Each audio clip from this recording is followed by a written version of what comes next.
الرحیم الحمد للہ رب العالمین والصلاة والسلام علی حبیبہ محمد وآلہ واصحابہ اجمعین اما بعد فاعوذ باللہ من الشیطان الرجیم بسم اللہ الرحمن الرحیم یا ایہا الذین آمنوا اذا قمتم الى الصلاة فاغسلوا وجوهكم وأيديكم إلى المرافق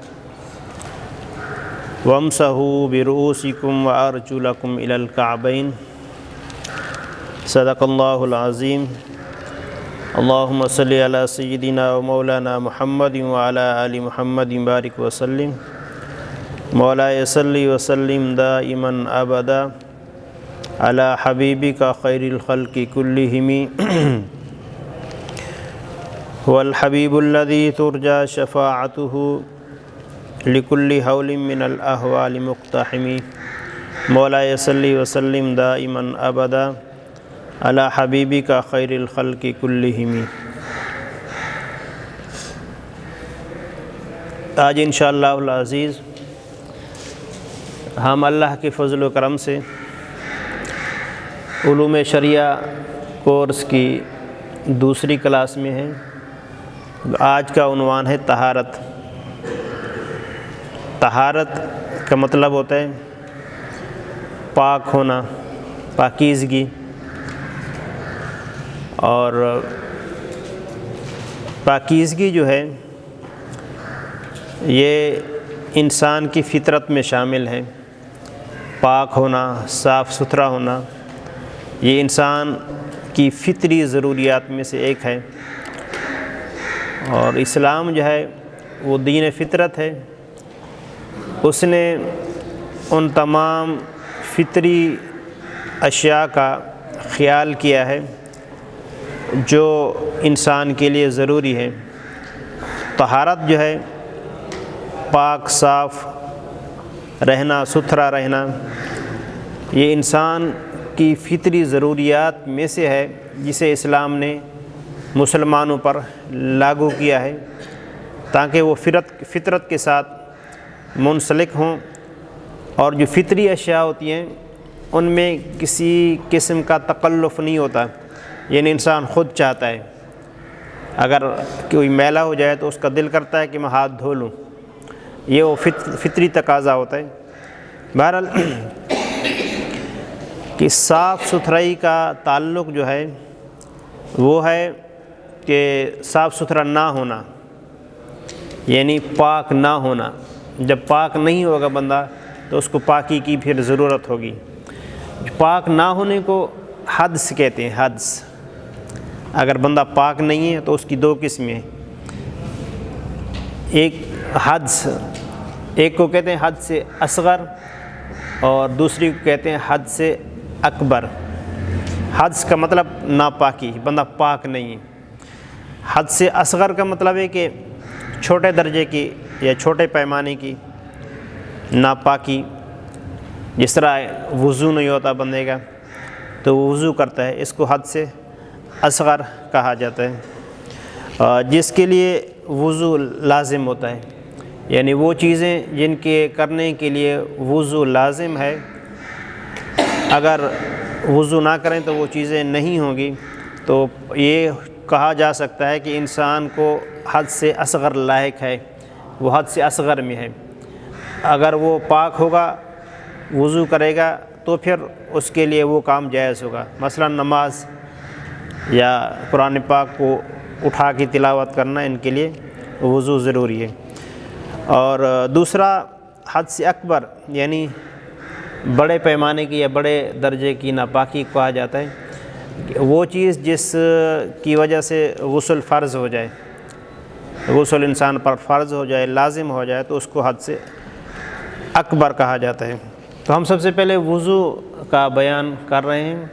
تو وضو میں یہ خاص طور پر جو تین چیزیں ہیں، سب سے پہلے وضو کے فضائل، اور اس کے بعد وضو کے فرائض، اور اس کے بعد وضو کے نواقض۔ نواقض کا مطلب وضو کو توڑنے والی چیز ہے۔ وضو کی جو فضائل ہیں اس میں ہم احادیث کوٹ کر رہے ہیں آپ کے سامنے۔ سب سے پہلی حدیث جو ہے، قال رسول اللہ صلی اللہ علیہ وسلم ان امتی یدعون یوم القیامت غرا محجلین من آثار الوضوء فمن استطاع منکم ان یطیل غرتہ فلیفعل۔ رسول اکرم صلی اللہ علیہ وآلہ وسلم کا ارشاد گرامی ہے کہ قیامت کے دن جب میری امت کو بلایا جائے گا تو ان کے چہرے وضو کی وجہ سے چمک رہے ہوں گے، وضو کی وجہ سے ان کے چمک رہے ہوں گے، لہٰذا تم میں سے اپنا چہرہ جو جتنا چمکانا چاہے چمکا سکتا ہے، یعنی جس قدر جو وضو سے زیادہ رہے گا تو اس کا چہرہ اس قدر چمکیلا اور چمکدار ہوگا۔ یعنی اور اس میں خاص بات یہ ہے کہ جب وہ ایسے لوگ جو باوضو رہتے ہیں، پاکیزگی کے ساتھ رہتے ہیں، قیامت کے دن جب آئیں گے تو وہ دکھ رہا ہوگا کہ یہ وہ لوگ ہیں جنہوں نے اپنے آپ کو پاک رکھا۔ ہم یعنی اس کو یوں کہہ سکتے ہیں کہ وہ خصوصی پروٹوکول کے ساتھ ہوں گے۔ یہ دیکھو وہ لوگ امت محمدیہ کے جا رہے ہیں جنہوں نے ہمیشہ اپنے آپ کو پاک رکھا، پاکیزہ رہے اور ناپاکی ان سے دور رہے۔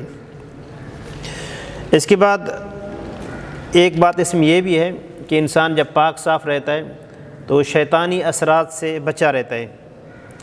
اگر کوئی وضو کے ساتھ ہوتا ہے تو شیاطین انسان پر ہمیشہ حملہ آور ہوتے رہتے ہیں، کوشش کرتے رہتے ہیں، جنات وغیرہ سارے۔ اگر کوئی باوضو ہوتا ہے تو اس پر ان کے حملے جو ہیں وہ کم ہوتے ہیں، اس سے وہ بچنے کی کوشش کرتے ہیں۔ وہ ناپاک اگر بندہ ہو تو اس پر حملے زیادہ ہوتے ہیں۔ اس کے بعد دوسری حدیث میں ہم حضرت عثمان رضی اللہ تعالی عنہ فرماتے ہیں لا يتوضأ رجل فيحسن وضوءه ويصلي الصلاة الا غفر له ما بينه وبين الصلاة حتى يصليها۔ حضرت عثمان رضی اللہ تعالی عنہ فرماتے ہیں کہ حضور اکرم صلی اللہ علیہ وسلم نے فرمایا کوئی بندہ وضو کرتا ہے اور اچھے طریقے سے وضو کرتا ہے، پھر نماز پڑھتا ہے، اور اس نماز اور دوسری نماز کے دوران جو اس سے گناہ سرزد ہوئے تو وہ گناہ معاف کر دیے جاتے ہیں۔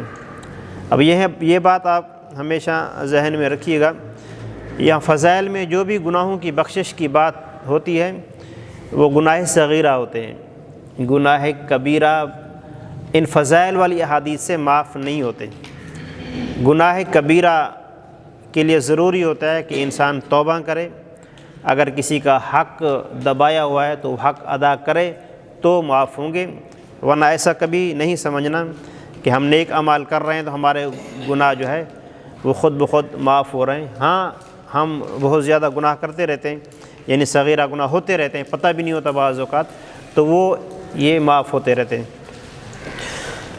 تیسری حدیث اس میں حضور اکرم صلی اللہ علیہ وسلم فرمایا الطہور شطر الایمان، پاکیزگی جو ہے ایمان کا حصہ ہے۔ شطر کا معنی آدھا بھی کرتے ہیں، حصہ بھی کرتے ہیں، مطلب حصہ ہے، جز ہے۔ کس کا جز ہے؟ ایمان کا، ایمان کا حصہ ہے۔ یعنی ایمان کے اگر حصے کریں تو ان میں سے ایک حصہ طہارت کا بنتا ہے، پاکیزگی کا بنتا ہے، کہ مومن جو ہے اس کو چاہیے کہ وہ پاکیزہ رہے۔ پاکیزگی حاصل کرنے کے جو آلات ہیں وہ دو ہیں، بڑے آلات جو ہیں پاکیزگی حاصل کرنے کے، ایک پانی ہے، ایک مٹی ہے۔ پانی سے بندہ پاکیزگی حاصل کرتا ہے اور مٹی سے بھی پاکیزگی حاصل کرتا ہے۔ جو پانی سے پاکیزگی حاصل کرتا ہے اس کو وضو کہتے ہیں، اور جو مٹی سے پاکیزگی حاصل کرتا ہے اس کو تیمم کہتے ہیں۔ تو ہم تیمم بعد میں بتاتے ہیں آپ کو۔ تو جب اس کا تعلق پانی کے ساتھ ہے، وضو کا، طہارت کا، تو ہم پانی کے متعلق تھوڑی سی بات کریں گے کہ پانی کے لیے ضروری ہے کہ وہ پاک ہو۔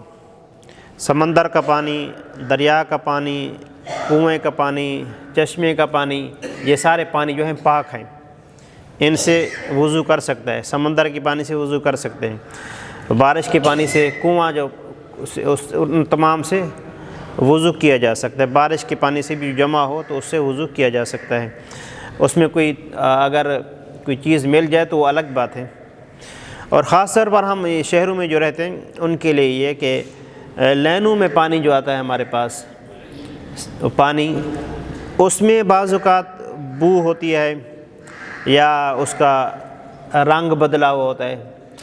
اگر اس طرح کا مسئلہ ہو کہ کوئی پانی آپ کے پاس جو آیا، جو لین سے پانی آ رہا ہے، اس میں اس کی رنگت تبدیل ہے یا اس کا ذائقہ تبدیل ہے، تو اس میں دو چیزیں بہت اہم ہیں کہ اس دو یعنی وجوہ ہو سکتے ہیں، رنگت کا بدلنا یا اس میں بو کا پیدا ہو جانا دو چیزوں کی وجہ سے ہو سکتا ہے۔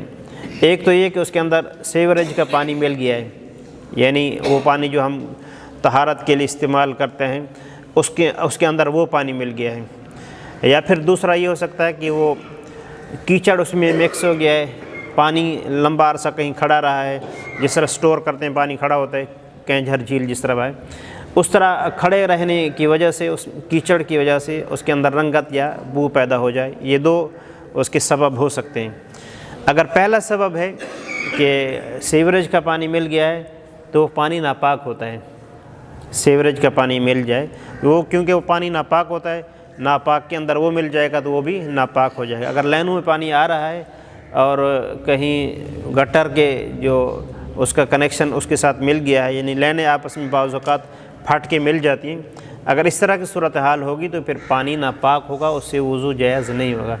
ہاں اگر اس طرح کا معاملہ نہیں ہے، ویسے کھڑے کھڑے پانی رنگ چینج کر لیتا ہے، یا جس طرح گاؤں میں پانی کھڑا ہوتا ہے اس کے اندر پتے گرتے رہتے ہیں، اس کی وجہ سے پتوں کی رنگت اس میں آ جاتی ہے، اس طرح اگر رنگت تبدیل ہو جائے تو پھر اس کے ساتھ وضو جائز ہوتا ہے، یعنی کیچڑ کے ذریعے پانی بدل جائے تو اس سے وضو جائز ہوگا، اگر سیوریج کا مل جائے تو اس کے ساتھ وضو جائز نہیں ہوگا۔ اور یہ وضو کی ہم فضائل بھی بات کر لی، اور اس کے علاوہ وضو کا جو آلہ ہے پانی اس کی بھی بات کر لی۔ اس کے بعد ہم بات کر لیں وضو کے فرائض کی۔ وضو کے فرائض ہم ایک آیات سے آپ کو بتائیں گے کہ اللہ رب العزت نے فرمایا، یہ سورۃ المائدہ کی آیت نمبر 6 ہے، یا ایھا الذین آمنوا اذا قمتم الی الصلاۃ فاغسلوا وجوہکم وایدیکم الی المرافق وامسحوا برؤوسکم وارجلکم الی الکعبین، کہ ایمان والو جب نماز کا ارادہ کرو تو اپنے چہرے کو دھو لیا کرو، اور اس کے بعد اپنے ہاتھوں کو کہنیوں سمیت دھو لیا کرو، اور اپنے سر کا مسح کر لیا کرو، اور اپنے پاؤں کو دھو لیا کرو ٹخنوں سمیت۔ اب ان چار چیزوں کا ذکر ہے، اور اس لیے کیونکہ یہ قرآن پاک سے ثابت ہیں اور ان کا درجہ فرض کا ہے، اگر ان چار میں سے کوئی چیز خشک رہ گئی بلکہ کوئی حصہ بھی خشک رہ گیا تو وضو نہیں ہوگا۔ ہم ان چاروں کی تھوڑی سی تفصیل آپ کے سامنے رکھتے ہیں۔ سب سے پہلے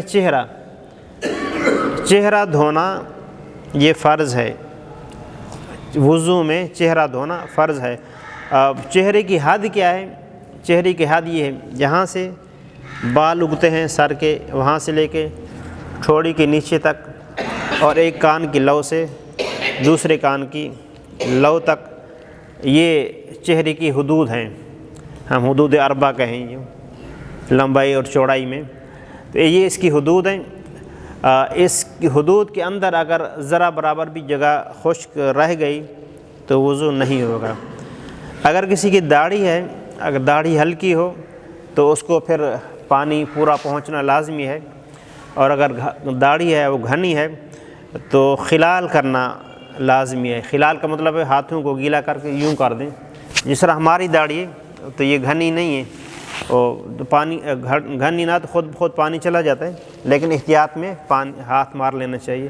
اور اگر گھنی داڑھی ہوتی ہے کسی کی جہاں پانی نہیں جاتا تو پھر اس کا خلال کرنا لازم ہوتا ہے، پانی ہاتھ کو بھگو کے ایسے کر لینا، تو اس طرح یعنی چہرہ کے اندر جو ٹھوڑی ہے وہ سارا آ جائے گا۔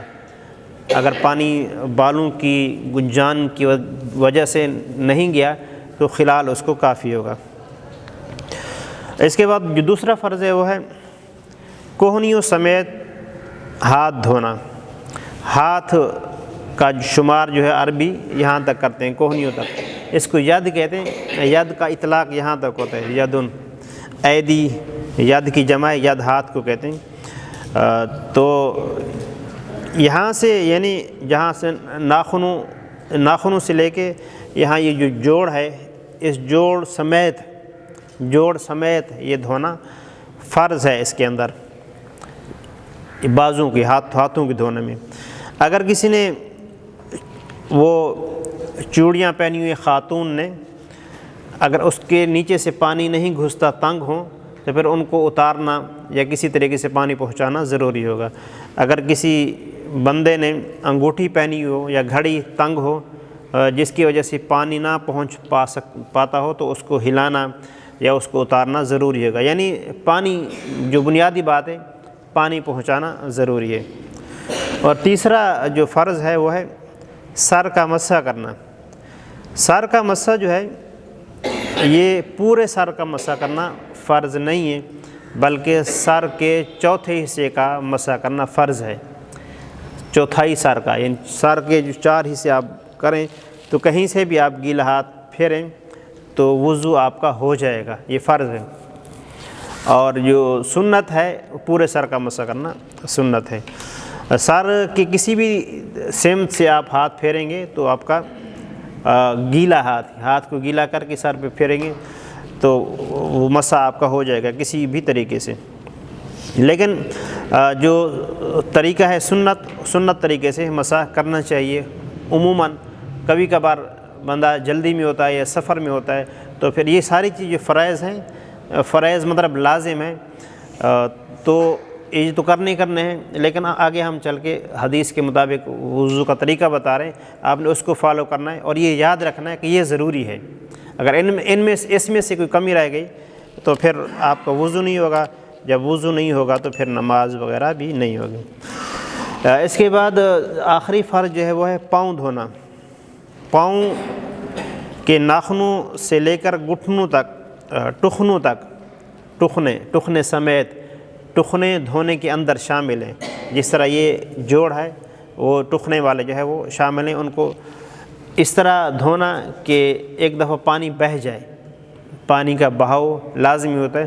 ایسے ہاتھ پھیرنے سے وضو نہیں ہوتا، خاص طور پر سردی کا موسم ہو تو ہاتھ پھیر دیں، یا پانی ہم بہاتے بھی ہیں تو بعض اوقات پانی اوپر سے چلا جاتا ہے، وہ نیچے جگہ خشک رہتی ہے، تو حضور اکرم صلی اللہ علیہ وسلم نے اس حوالے سے وعید بھی سنائی۔ آپ نے فرمایا کہ ایڑیوں کے خشک رہ جانے والوں کے لیے ہلاکت ہے، ایسے لوگ جو احتیاط نہیں کرتے، ایڑیاں پیچھے سے خشک رہ جاتی ہیں تو ان کے لیے ہلاکت ہے۔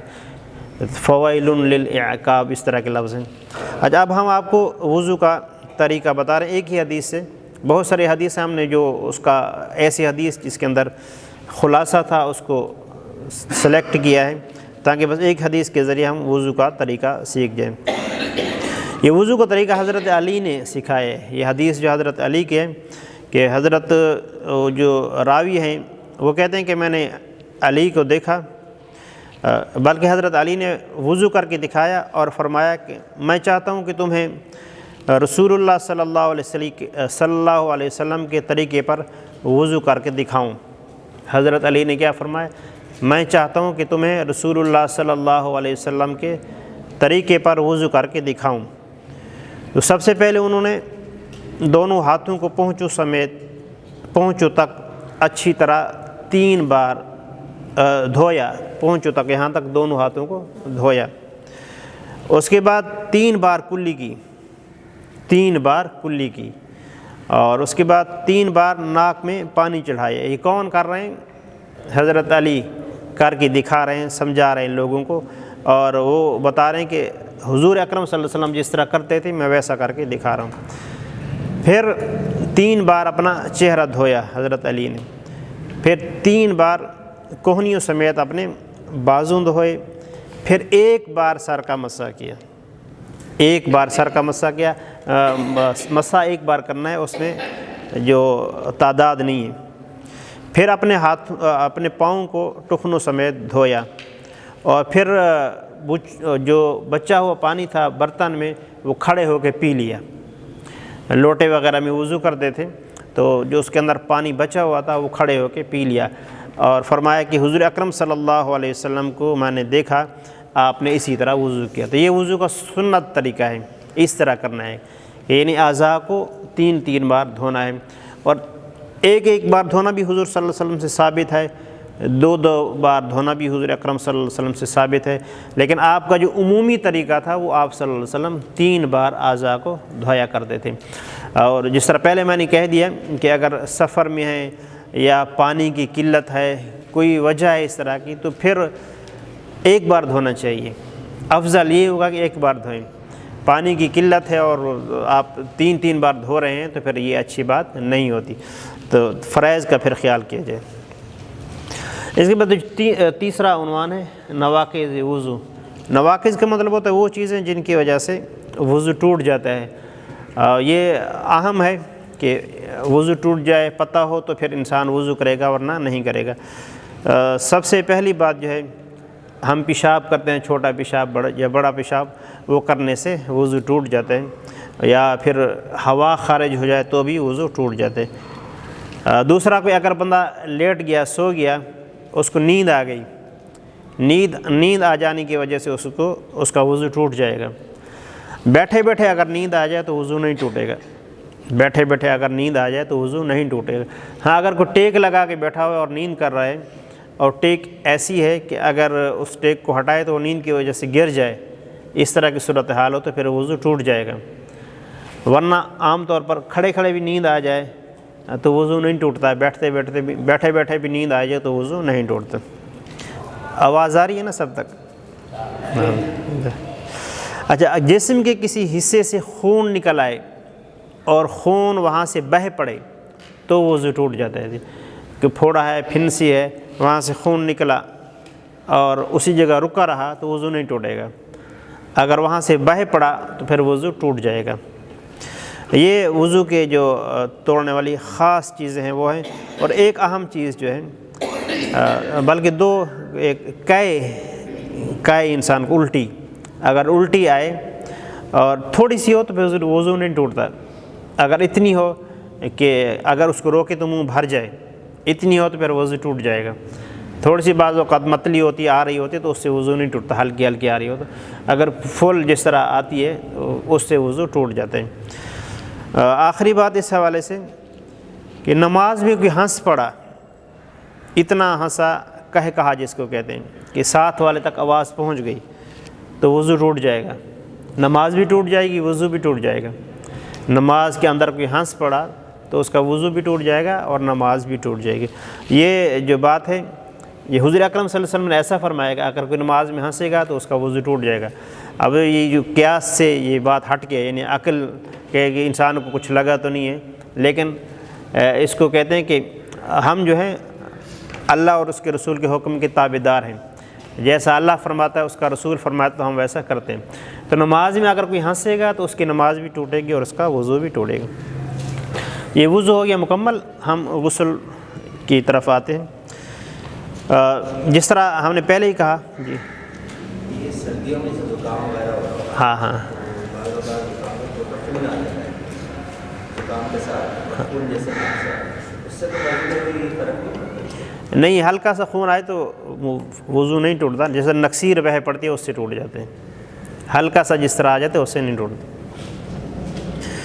اچھا، غسل جو ہے، صفائی ستھرائی جو ہے، یہ اسلام کے پسندیدہ افعال میں سے ایک ہے، اور عادت یہ ہونی چاہیے کہ انسان روزانہ غسل کرے اگر ممکن ہو تو، لیکن اگر ممکن نہ ہو یا مشکل ہو، سردی ہے جیسے، تو ایک دن چھوڑ کے ایک دن بھی کر لیں، یا اگر ایسا بھی نہیں کرتا تو جمعے والے دن غسل ضرور کر لینے چاہیے۔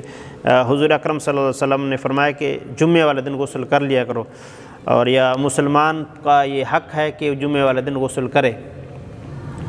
اور غسل جمعے والے دن غسل کرنا یا عیدین وغیرہ کے لیے غسل کرنا یہ سنت بھی ہے۔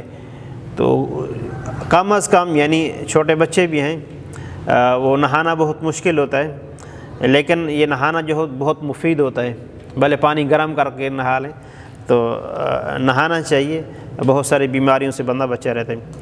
حضور اکرم صلی اللہ علیہ وسلم فرمایا جو جمعہ پڑھنے آئے اسے چاہیے کہ نہا لے، جمعے والے دن اگر آئیں تو نہا کے آئیں۔ اچھا یہ تو نہانا مطلقاً، لیکن کچھ چیزیں ہیں جن کی وجہ سے جو غسل فرض ہو جاتا ہے، بڑے چھوٹے کچھ سمجھیں گے، کچھ بعد میں سمجھ آ جائے گی ان کو باتیں، کہ کچھ صورتوں میں جو ہے غسل فرض ہو جاتا ہے، غسل کے بغیر کوئی عبادات وغیرہ جائز نہیں ہوتی۔ اللہ تعالیٰ نے فرمایا، وہی آیات اس کا حصہ ہے، وَإِن كُنتُمْ جُنُبًا فَطَّهَّرُوا، اگر تم ناپاک ہو جاؤ تو اچھی طریقے سے پاکیزگی حاصل کرو۔ سورۃ مائدہ آیت نمبر 6 وہی آیات ہیں۔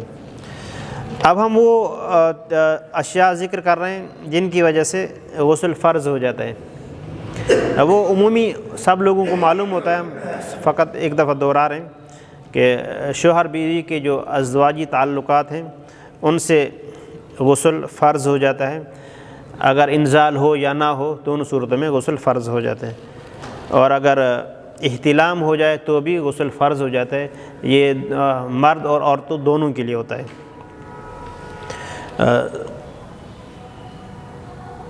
اس کے بعد ایک حدیث ہم ذکر کرتے ہیں، بہت سارے سوالوں کا اس میں جواب ہوگا، کہ رسول اکرم صلی اللہ علیہ وسلم سے ایک شخص، رسول اکرم صلی اللہ علیہ وسلم سے اس شخص کے بارے میں پوچھا گیا جو تری دیکھے لیکن اسے احتلام یاد نہ آئے، تو آپ صلی اللہ علیہ وسلم فرمایا کہ وہ غسل کرے۔ اور اس شخص کے بارے میں پوچھا گیا جسے یاد ہو کہ اسے احتلام ہوا ہے لیکن وہ تری نہ پائے، تو آپ صلی اللہ علیہ وسلم فرمایا اس پر غسل فرض نہیں ہے۔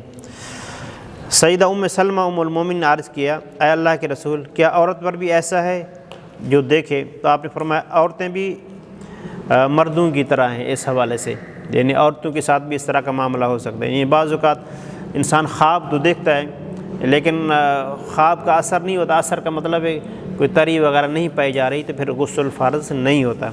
اگر بعضوں کا خواب یاد نہیں ہے، کچھ بھی یاد نہیں ہے، لیکن کپڑوں پر نشانات ہیں، علامات ہیں، تو اس پر غسل فرض ہوگا۔ اور کچھ چیزیں ہیں مطلب کہ خیالات، کسی کے برے خیالات کی وجہ سے اگر کسی کو قطرے وغیرہ آ جاتے ہیں تو اس پر غسل فرض نہیں ہوتا۔ غسل کے فرض ہونے کے لیے ضروری ہوتا ہے کہ شہوت کے ساتھ ٹپکنا ضروری ہوتا ہے۔ اور جو خواتین ہیں ان کے اگر ایام ختم ہو جائیں تو ان کے ایام کے ختم ہو جانے کے بعد بھی غسل ان پر فرض ہوتا ہے۔ اللہ تعالیٰ نے فرمایا کہ فَلَا يَقْرَبُوهُنَّ حَتَّى يَطْهُرْنَ فَإِذَا تَطَهَّرْنَ فَأْتُوهُنَّ مِنْ حَيْثُ أَمَرَكُمُ اللَّهُ إِنَّ اللَّهَ يُحِبُّ التَّوَّابِينَ وَيُحِبُّ الْمُتَطَهِّرِينَ۔ یہ عورتوں کے بارے میں کہ جب وہ غسل یعنی ایام ان کے ختم ہو جائیں، مردوں کو حکم ہے کہ ان کے قریب نہ جاؤ، یعنی حقوق زوجیت کے حوالے سے، اور تو جب ان کے ایام ختم ہو جائیں صحیح طریقے سے پاک ہو جائیں، مطلب غسل کر لیں، تو پھر صحیح ہے۔ جب غسل کا جو فرض طریقہ ہے وہ یہ سب سے پہلے کلی کرنا، یہاں کلی جو ہے وہ غرارے کرنا جس طرح کہتے ہیں، حلق تک پانی پہنچانا یہ، اور اس کے بعد ناک میں پانی چڑھانا صحیح طریقے سے کہ یہ ہڈی جو ہے یہاں تک پانی پہنچ جائے، صفائی ہو جائے، اور اس کے بعد جو پورے جسم کو پورے جسم پر اچھے طریقے سے پانی بہانا کہ کوئی جگہ بھی خشک نہ رہے، تو یہ غسل کے فرض ہیں۔ غسل کے 3 فرض ہیں، غسل کے 3 فرض ہیں، کلی کرنا اچھے طریقے سے، ناک میں پانی چڑھانا، اور پورے جسم کو دھونا، یعنی پورے جسم پر، یہ غسل کے فرض ہیں۔ اگر اس میں سے کوئی رہ گیا تو پھر غسل نہیں ہوگا۔ جو جنبی شخص ہو، اگر میں سنا ہے کہ وضو کر لے پھر پانی ڈالے صحیح ہے، وہ کلی اس کے اندر آ جائے گی۔ ہاں اچھا، اب ایک حدیث ہم ذکر کر رہے ہیں غسل کا طریقہ، اس کے اندر آ جائے گا۔ نبی اکرم صلی اللہ علیہ وسلم جب غسل فرماتے تو سب سے پہلے، یہ سیدہ عائشہ بیان فرما رہی، تو سب سے پہلے اپنے دونوں ہاتھ دھوتے، پھر وضو کی طرح وضو کرتے، پھر اپنی انگلیاں ایک دوسرے میں داخل فرماتے اور ان کا خلال کرتے، پھر اپنے ہاتھوں سے 3 چلوں سر پر ڈالتے، پھر تمام بدن پر پانی بہا لیتے۔ یہ حضور اکرم صلی اللہ علیہ وسلم کا ایک ہی حدیث سے ہم نے آپ کو بیان کر دیا طریقہ اس طریقے سے۔ اس ہے سب سے پہلے جو ہے بنیادی چیز کہ اگر کوئی ناپاک چیز لگی ہو تو اس کو دور کرنا ہے، تو اس کو دور کرنے کے بعد پھر وضو کر لینا ہے۔ وضو کر لینے کے بعد پھر یعنی وضو جس طرح نماز کا کرتے ہیں ویسا کر کے پانی بہا لینا چاہیے۔ اگر ایسی جگہ پر نہا رہے ہیں جہاں پانی جمع ہو رہا ہے نیچے، تو پھر پاؤں نہ دھوئیں۔ پانی اگر جمع ہو رہا ہے تو پاؤں نہ دھوئیں، پاؤں آخر میں دھوئیں۔ جو پانی اگر وہاں جمع ہو رہا ہے تو اس کی وجہ سے وہ پانی جو استعمال شدہ ہوتا ہے وہ درست نہیں ہوتا، ناپاک ہوتا ہے۔ حضور اکرم صلی اللہ علیہ وسلم فرمایا کہ ہر بال کے نیچے جنابت ہوتی ہے، جنابت کا اثر ہوتا ہے، لہٰذا بالوں کو اچھی طرح دھو لیا کرو۔ یعنی جسم پر جو بال ہیں یا سار وغیرہ کے بال ہیں، آپ صلی اللہ علیہ وسلم فرمایا کہ ان کے اندر جنابت ہوتی ہے، مطلب کہ احتیاط بتا رہے ہیں کہ وضو میں اچھی طریقے سے احتیاط کرنا چاہیے تاکہ پوری طرح دھل جائے۔ اگر کسی شخص نے، کسی آدمی نے بڑے بال رکھے ہوں تو اس بڑے بالوں کو اس کے لیے کھولنا ضروری ہے، کھول کے وہ بالوں کو دھوئے گا۔ اور اگر عورت کے بڑے بال ہیں اور اس نے بالوں کو گوندھا ہوا ہے یا مینڈیاں بنائی ہوئی ہیں تو اس کے لیے کھولنا ضروری نہیں ہے۔ وہ اس طرح کا طریقہ اختیار کرے کہ اس کے بالوں کی جڑوں تک پانی پہنچ جائے تو اس کا غسل ہو جائے گا۔ یہ عورت کے لیے حکم ہے، مرد کے لیے نہیں۔ مرد کے اگر بڑے بال ہوں تو اس کو کھولنا اس کے لیے ضروری ہوگا۔ اور اگر خواتین کے لیے کہ وہ نیل پالش وغیرہ لگی ہوئی ہو اور اس کی تہ ہو اور ناخنوں کے اوپر، تو غسل نہیں ہوگا، اس کو اتارنا ضروری ہوتا ہے۔ ہاں، مہندی کا کلر جس طرح ہوتا ہے اس سے کوئی اثر نہیں ہوتا ہے، کلر جو ہے وہ اگر لگا ہوا ہو تو مسئلہ نہیں ہے، لیکن ایسی چیز جس کی تہ جم جاتی ہے وہ چیز ہو تو اس کو ہٹانا ضروری ہے، ورنہ غسل نہیں ہوگا۔ اگر زیورات وغیرہ ہیں وہ اس طرح ہیں کہ ان کے نیچے پانی نہ جانے کا اندیشہ ہو تو ان کو ہلانا یا پھر ان کو ہٹانا ضروری ہے۔ جنبی شخص کے لیے جو چیزیں ممنوع ہیں ہم ان کا ذکر کرتے ہیں، یعنی جس پر غسل فرض ہے وہ کون کون سی چیزیں نہیں کر سکتا۔ اس سے پہلے والی حضرت عائشہ رضی اللہ عنہا کی حدیث دوبارہ پڑھی۔ اچھا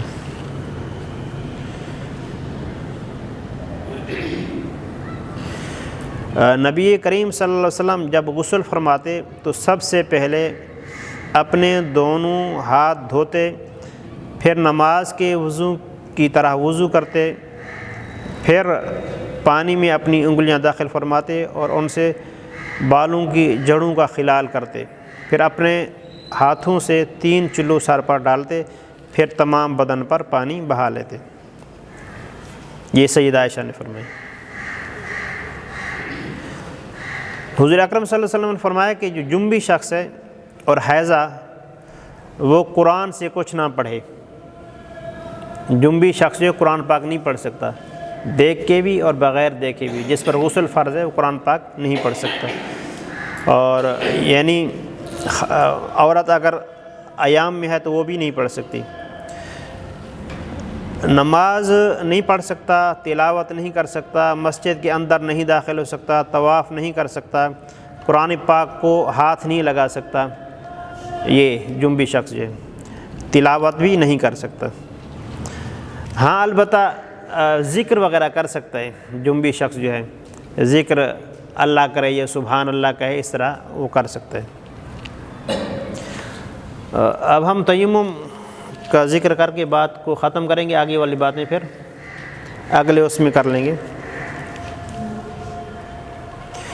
کہ اسلام نے ابھی جب شروع میں ہم نے کہا کہ دین فطرت ہے، جب دین فطرت ہے تو اس نے جو انسان کی مجبوریاں ان کا بھی لحاظ کیا ہے۔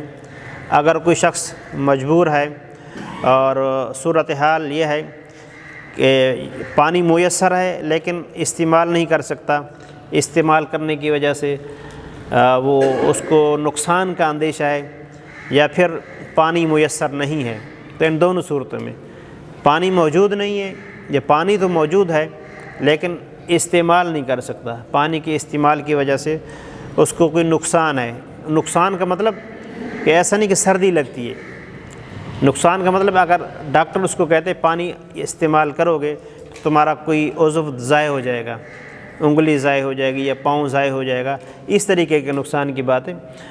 وہ جو انسان کو عموماً جو ہلکی ہلکی وہ تکلیفیں ہوتی ہیں وہ مراد نہیں ہیں۔ اگر اس طرح کی صورتحال ہے تو اس شخص کو تیمم کرنا ہے۔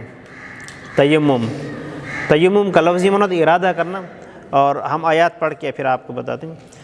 اللہ تعالیٰ نے فرمایا فَلَمْ تَجِدُوا مَاءً فَتَيَمَّمُوا صَعِيدًا طَيِّبًا فَامْسَحُوا بِوُجُوهِكُمْ وَأَيْدِيكُمْ مِنْهُ، یہ وہی آیات ہے، یعنی سورۃ المائدہ کی آیت نمبر 6 بڑی آیت ہے، جس میں غسل کا بھی ذکر ہے، وضو کا بھی ذکر ہے اور تیمم کا بھی ذکر ہے۔ اگر تمہیں پاکی حاصل کرنے کی ضرورت ہو اور پانی میسر نہ ہو تو پاکیزہ مٹی سے تیمم کریں، وہ یوں کہ اپنے ہاتھوں اور چہرے کا مسح کریں۔ اور حدیث پڑھ کے ہم پھر طریقہ بتائیں گے۔ حضور اکرم صلی اللہ علیہ وسلم فرمایا کہ ہمیں یعنی امت محمدیہ کو اور لوگوں یعنی پچھلی امتوں پر 3 باتوں کی وجہ سے فضیلت حاصل ہے۔ ہماری صف نماز میں فرشتوں کی صفوں کی طرح ہیں، ہمارے لیے ساری زمین کو نماز کی جگہ بنایا گیا ہے، اور مٹی کو ہمیں پاک کرنے والا بنایا ہے، یعنی جب پانی موجود نہ ہو۔ یہ خصوصیات امت محمدیہ کی۔ یہ نماز میں جو صفیں بناتے ہیں یہ صفیں ایسی ہیں جس طرح فرشتے صفیں بناتے ہیں۔ اور دوسرا، تمام جو زمین ہے اس کو پاک بنائے ہے کہ آپ کہیں بھی موجود ہیں اور نماز کا ٹائم ہو گیا تو آپ وہاں نماز پڑھ سکتے ہیں۔ لیکن پچھلی جو امتیں ہیں ان کے لیے ایسا نہیں تھا، ان کو اپنی عبادت گاہ میں جانا ضروری ہوتا، جہاں کہیں موجود ہوں تو وہاں نماز نہیں پڑھ سکتے تھے۔ اور تیسرا جو ہے جو آپ صلی اللہ علیہ وسلم نے فرمایا کہ جو مٹی ہے یہ ہمارے پاک کرنے والے، جس طرح ہم نے شروع میں کہا کہ اعلیٰ طہارت جو ہے وہ پانی بھی ہے مٹی بھی ہے۔ ایک حدیث اور ذکر کرتے ہیں کہ حضور اکرم صلی اللہ علیہ وسلم فرمائے پاک مٹی مسلمان کو پاک کرنے والی ہے، اگرچہ وہ 10 سال تک پانی نہ پائے، پھر جب وہ پانی پائے تو اسے اپنی کھال یعنی جس پر بہا لے، یہ اس کے لیے بہتر ہے۔ اب دیکھیں آپ صلی اللہ علیہ وسلم کتنے دن ہی اگر کسی کو پانی میسر نہ ہو یا پانی استعمال کرنے پر قادر نہ ہو تو پھر وہ مٹی استعمال کر سکتے ہیں، تیمم کر سکتے ہیں۔ اچھا، مٹی سے مراد کیا؟ مٹی سے مراد جنس زمین ہے، جنس زمین میں پتھر، ریت وغیرہ یہ سارے شامل ہیں۔ یعنی اس کا اصول یہ ہے کہ وہ چیز جو پگھلتی نہیں یا وہ چیز جس کی راکھ نہیں بنتی اس سے تیمم جائز ہے۔ وہ چیز جو پگھلتی نہیں ہے اور وہ چیز جو جل کر راکھ نہیں بنتی اس سے تیمم جائز ہے۔ جیسے یہ کرسی ہے، یہ جلائیں گے تو یہ پگھل جائے گی۔ جیسے لکڑی ہے، دروازے ہیں لکڑی کے، لکڑی کو جلائیں گے تو یہ راکھ ہو جائیں گے۔ اور یہ پتھر ہے، اگر یہ قدرتی پتھر اور ماربل ہو، اوپر پالش نہ ہو تو اس سے وہ تیمم کر سکتے ہیں۔ عام طور پر جو گھروں میں بھی لگے ہوں، اگر ماربل یہ قدرتی پتھر ہے، اوپر اگر پالش نہ ہو، پالش کی تہ نہ ہو تو اس سے تیمم کیا جا سکتا ہے۔ پتھر پر تیمم کر سکتے ہیں، بھلے صاف ہو تو مسئلہ نہیں ہے۔ اور یعنی مٹی سے اپنے آپ کو آلودہ کرنا ضروری نہیں ہے۔ آپ ایسی جگہ تیمم کر سکتے ہیں جہاں مٹی نہیں، یعنی مٹی اوڑ نہیں رہی، تو وہاں سے تیمم کر سکتے ہیں۔ اچھا، اس کا طریقہ جو ہے، اچھا تیمم کی سب سے پہلے جو نیت یہ ہونی چاہیے، پاکی حاصل کرنے کے لیے تیمم کرنا۔ یعنی آپ تیمم کرتے ہیں تو آپ نیت یہ کریں گے میں پاکی حاصل کرنے کے لیے تیمم کر رہا ہوں۔ اچھا، نیت اس میں ضروری ہے۔ اگر آپ یہ نیت کریں گے کہ میں نماز کے لیے تیمم کر رہا ہوں تو آپ اس سے نماز پڑھ سکتے ہیں، اس کے علاوہ کچھ نہیں کر سکتے۔ اس لیے یہ اصول ہے کہ آپ جب بھی تیمم کریں تو آپ کہیں کہ میں پاکی حاصل کرنے کے لیے ہر وہ چیز جو طہارت کے بغیر پاک نہیں ہے، ہر وہ چیز جو طہارت کے بغیر جائز نہیں ہے مجھ پر جائز ہو جائے، اس لیے تیمم کر رہا ہوں۔ تو نیت کرنا جو ہے یہ طہارت حاصل کرنے کی نیت، یعنی ہر وہ چیز جو طہارت کے بغیر جائز نہیں، جائز ہو جائے۔ اس نیت سے جب تیمم کریں تو غسل اور وضو دونوں کا تیمم ہو جائے گا۔ اب یہ بھی بات ہے، اگر غسل فرض ہے تو بھی اس کا تیمم یہی ہوگا، یعنی اس کا طریقہ ہے زمین پر ہاتھ مار کر پوری طرح چہرے پر پھیرنا۔ ایک تین چیزیں ضروری ہیں تیمم کے لیے، سب سے پہلے نیت کرنا اور طہارت حاصل کرنے کی، اور دوسرا ہے کہ زمین پر ہاتھ ایسے مار کے اس کو ایسے جھاڑ کے پھر کونیوں سمیت سارا پھیرنا، چہرے پر پھیرنا ہے جو چہرے کی حدیں بتائیے، اور اس کے بعد دوسری دفعہ زمین پر مار کے پھر اس کو جھاڑ کے اور کوہنیوں سمیت یہ پھیر لینا ہے۔ اب یہاں جو ہے اگر خاتون کی چوڑیاں ہیں یا مرد کی گھڑی ہے اور یا انگوٹھی ہے، ان کو اتارنا ضروری ہوگا، کیونکہ وہ ہاتھ نہیں پھیرا جا سکتا بغیر اس کے۔ یہ لوز ہو، آگے پیچھے ہو جائے تو وہ الگ بات ہے، شاید گھڑی کے لیے ممکن ہو، انگوٹھی کے لیے مشکل ہو جائے گا۔ بہرحال بنیادی بات یہ ہے کہ وہاں تک ہاتھ پھیرنا ضروری ہے۔ ایک دفعہ اچھا، بس یہاں تک جب ختم کر رہے ہیں، اور یہ جو طہارت کے اسرار رموز ہیں یہ بہت اہم بات ہوگی، انشاءاللہ آپ سنیں گے تو آپ کو پتہ چلے گا۔ تیمم میں تین چیزیں ضروری ہیں، نیت پاکی حاصل کرنے کی، اور پھر ہاتھ مار کے ان کو جھاڑ کے چہرے پر مارنا ہے، اور پھر ہاتھ مار کے جھاڑ کے کوہنیوں سمیت، بس اتنا ہے، پاؤں پر نہیں ہے، پاؤں پر تیمم نہیں ہے۔ ٹھیک، دعا کریں۔ اور کوئی سوال ہے؟